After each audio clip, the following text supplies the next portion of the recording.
Sometimes the simplest, most ordinary words have the most fascinating stories hiding inside them. And today, we're going to crack one of those stories wide open. Okay, so here's our word, whole. H-O-L-E. I mean, we use this word all the time without even thinking about it, right? It feels so basic, so straightforward, but maybe, just maybe, there's more to it than meets the eye. I know what you're thinking. Seriously? A four-letter word for an empty space? What's the big deal? Well, stick with me because that's exactly what we're about to find out. So, to get to the bottom of this little mystery, we have to start with the basics. Let's take a closer look at what seems like a very, very simple word.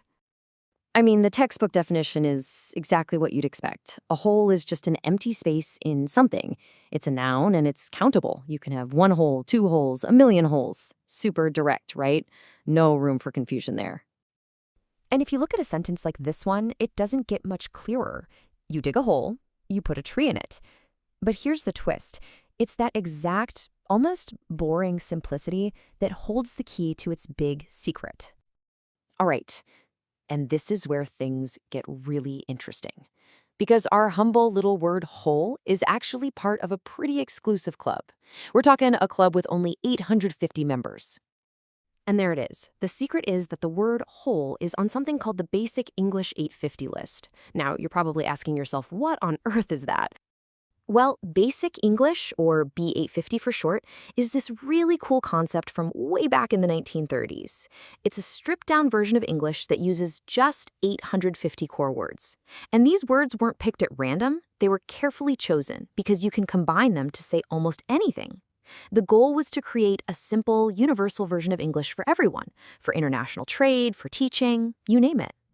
So that begs the question, right? Out of all the thousands of words in the English language, why whole? What makes it special enough to make the cut for this super essential list? It all comes back to that simplicity we were talking about. See, whole has some really essential qualities. It's a noun, you can count it, and most importantly, its meaning is super concrete. A whole is just a whole. There's almost no way to misunderstand it, which is exactly what you want when you're building a language that needs to be crystal clear for everyone. But English, it always has a little trick up its sleeve. Even with a word as straightforward as whole, there's a complication.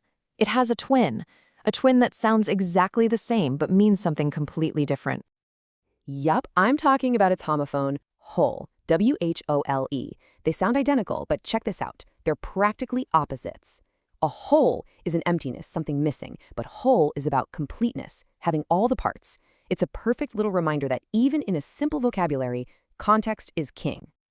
Okay, so let's zoom out a bit. We've been focused on this one word, but why does a system like Basic English even matter in the grand scheme of things? What's the real power of limiting yourself to just 850 words? Think of it like a set of Legos. For someone learning English, these 850 words are the essential bricks to start building sentences right away. For people from totally different cultures, it's a bridge they can both walk across to meet in the middle.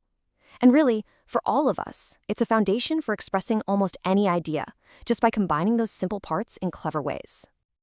And that's really the big takeaway here. We're often told that a bigger vocabulary is better, that more words means more power.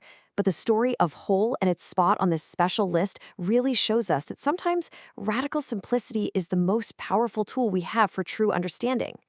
So I'll leave you with this thought to chew on. Imagine your entire vocabulary was shrunk down to just that core list of 850 words.